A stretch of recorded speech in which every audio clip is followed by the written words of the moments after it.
5월 20일 날 민군 합동조사 결과가 나오고 대통령이 5월 24일 날 특별담화를 내고 나서 국방부에서 아주 특단의 대응 조치를 하나 낸 게 있죠. 그것은 뭐냐면은 북한에 대해서 대대적인 무력 시위를 해가지고 북한으로 하여금 앞으로 까불면 죽인다 하는 그런 것을 보여주겠다. 그래가지고 미국의 조지 워싱턴 호라는 92,000톤급의 핵추진 항공모함을 주축으로 하는 미 칠함대를 동원해가지고 황해에서 대대적 무력 시위를 하겠다 이랬죠. 이게 큰일이 났습니다. 사실은 북한 김인정일이가 천안함 사건을 일으킨 것은 우리가 종합적으로 생각해보면은 김정일이 그동안 저질렀던 실수 중에서 가장 큰 실수입니다. 왜 큰 실수냐면은 여러 가지 문제가 있지만 가장 큰 실수가 되는 이유는 이 천안함 사건으로 인해서 북한과 중국 간의 관계가 사실은 결단나게 되어 있습니다. 물론 중국이 이번에 길을 쓰고 유엔 안전보장이사에서 북한 편을 들어줬지만은 사실은 중국의 입장이 이 천안함 사건으로 인해서 아주 굉장히 어려워져 있습니다. 이 천안함 사건을 가지고 북한을 맹목적으로 편을 들므로 해서 국제사회에서 그동안 중국이 쌓아올렸던 지위는 아주 허물어져 버렸습니다. 그리고 그보다 더 중요한 것은 중국 내부가 불안합니다. 그동안 중국이 북한에 대해서 일변도적인 정책을 채택하는 데 대해서 중국 내부에서 상당히 불만이 쌓여 있었습니다. 그러나 그것이 표면화된 적이 없어요. 그런데 이번 천안함 사건으로 인해 가지고 중국 내부에서 굉장히 참 강력한 불만과 저항이 지금 표출되고 있습니다. 그것은 중국 공산당 내부에서도 그렇게 돼 있고 중국 지식인 사회에서 불평이 나오고 불만이 나오고 정책을 바꾸라는 요구가 나오고 있어요. 이것은 중국 지도부가 감당을 해야만 되는 상황이 됐습니다. 그리고 세 번째로 굉장히 어려운 일이 생겼죠. 뭐냐면은 중국의 입장에서 황해는 중국의 내해나 마찬가지였습니다. 그렇기 때문에 제주와 상해를 연결하는 선 이 부분으로는 그동안에 미국 함정이 들어간 적이 없습니다. 물론 신선 방문이나 이런 목적으로 가는 그런 함정은 들어갔겠지만은 군사적 목적을 띈 함대나 함정이 들어간 적이 없습니다. 그런데 이번에 천안함 사건으로 이 북한이 천안함 사건을 일으킴으로 해서 한미 합동 훈련을 통해 가지고 미국의 이런 주요 함대가 황해에 들어갈 수 있는 구실을 제공했단 말이죠. 사실은 지금 미국과 한국이 이 황해에 함대를 끌고 들어가지 못할 이유가 없습니다. 그렇다고 전쟁이 나겠습니까?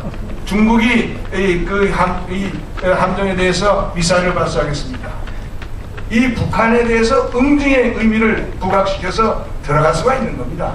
그런 구실이 생겼어요. 중국에서 아주 굉장히 난처한 입장이 됐습니다. 그래서 중국의 언론과 또 외교부가 외무성이 여기에 대해서 강경하게 반발을 해왔죠. 그런데 이번에 의장성명이 바로 중국의 그러한 반대에 명분을 제공했어요. 동북아 지역의 평화와 안정을 깨는 조치는 누구도 취해서는 안 된다. 그러니까 지금 중국이 저렇게 반대해가지고 그 반대에도 무릅쓰고 미국과 한국이 핵추진 항공모함을 끌고 황해로 들어가면은 중국의 반대 때문에 긴장이 조성된다. 그럼 평화에 어떤 지장이 초래된다. 그렇게 돼 있죠. 그러면 그것은 의장성명에 걸려서 사실은 안 되어 있는 것이죠. 이것이 지금 이번에 우리 정부가 또 미국 정부가 환영하는 의장성명입니다. 이런 외교를 저는 상상도 할 수가 없어요. 이런 외교를 어떻게 합니까? 자, 거기서 끝나는 게 아니죠.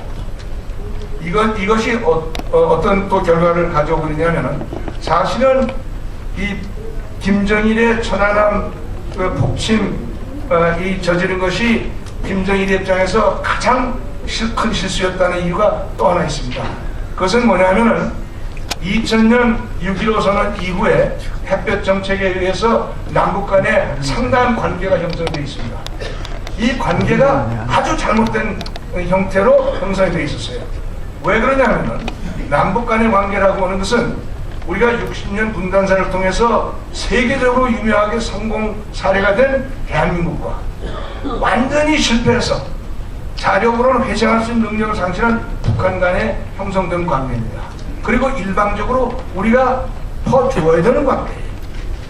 또 뿐만 아니라 여기 또 중요한 진실이 있습니다. 뭐냐면은 여기서 우리가 주는 경제 원조를 우리식으로 관리할 때라야 그 경제 원조가 의미를 발생하지, 만약에 북한이 북한식으로 관리하게 되면은 그거는 밑빠진 독에 물 붓기가 되는 것이, 북한의 식으로 관리를 하면은 그건 반드시 실패하게 돼 있다는 것을 60년 분단사가 입증하고 있는 것이죠. 그렇기 때문에 이 남북 간에 이루어지는 경제 협력 관계가 성공적인 관계가 되려면은 남이 갑의 입장에 있어서 북이 을의 입장을 수용해 가지고 갑을 간에 형성되는 관계로 돼서 갑이 주도하고 관리하는 관계가 될 때라야 이 남북 관계는 성공할 수 있는 것이죠. 그런데 그동안에 지난 12년 동안의 남북 관계는 완전히 북이 총대를 이 칼자루를 쥐고 우리를 쥐락펴락 흔들고, 북이 원하는 것은 하고 북이 싫어하는 것은 못하고, 북이 할 때는 하고 북이 싫어할 때는 못하는 그런 관계가 돼 있었단 말이죠. 이런 왜곡된 관계는 계속하면 할수록 그 남북 관계를 더 왜곡시키는 그런 관계가 되고, 북한에도 유리한 것이 못 되는 관계가 되는 것이죠. 그렇기 때문에 이 관계는 정상화시켜야 됩니다. 이 정상을 시키려면은 사실 그동안에 진행되던 남북 관계를 일단 중단을 해야 됩니다. 근데 현실적으로는 중단하는 게 매우 어려웠죠. 어려웠는데 이번에 천안함 사건이 워낙 충격적인 사건이었기 때문에 그걸 중단시키는 하나의 명분이 됐습니다. 또 실제로 그래가지고 이명박 대통령이 5.24 특별담화에서 일단 전면적인 동결 형태를 띄었죠. 개성공단하고 영유아에 대한 지원은 예외를 했지만은 남북 간의 교역과 교류를 전면 중단시켰습니다. 자, 이것은 말이죠. 이렇게 됨으로써 해서 이제 우리가 앞으로 이 상황을 잘 관리하면은 그동안에 왜곡됐던 관계를 시정해가지고 완전히 정상화된 관계로 전환시킬 수 있는 계기를 우리가 잡은 겁니다. 그런데 그렇게 하려면은 지금의 동결 조치를 계속해야 됩니다. 그래서 북한의 지도부로 하여금 거기에서 고통을 느껴서 항복을 하게 만들어야 됩니다. 항복을 하게 만들어가지고 그 다음에 우리가 정상화된 관계로 이걸 가지고 다시 가져가야 되는 것이죠. 지금 북한이 고통을 느끼느냐? 고통을 느끼게 되어 있습니다. 우리가 아직 그 산술적으로 그걸 정확하게 우리가 취한 동결 조치의 성과를 지금 측정한 그런 과학적인 데이터는 없어요. 그러나 KDI가 그동안 내놓은 판단 결과를 보면은 이 동결 조치로 인해서 북한은 연 3억 5천만 달러의 현금 수입을 상실하게 되어 있습니다. 북한의 입장에서 3억 5천만 달러라는 것은 엄청난 돈입니다. 거기서 그치는 게 아니죠. 지금 북한이 남한으로부터 여러 가지 들어가는 경제적 협력과 지원에 의해서 북한의 연명이 되고 있는 부분은 사실은 북한이 지금 이 대외 경제 교류의 50 몇 프로를 중국이 차지하고 있고 우리가 30%를 차지합니다.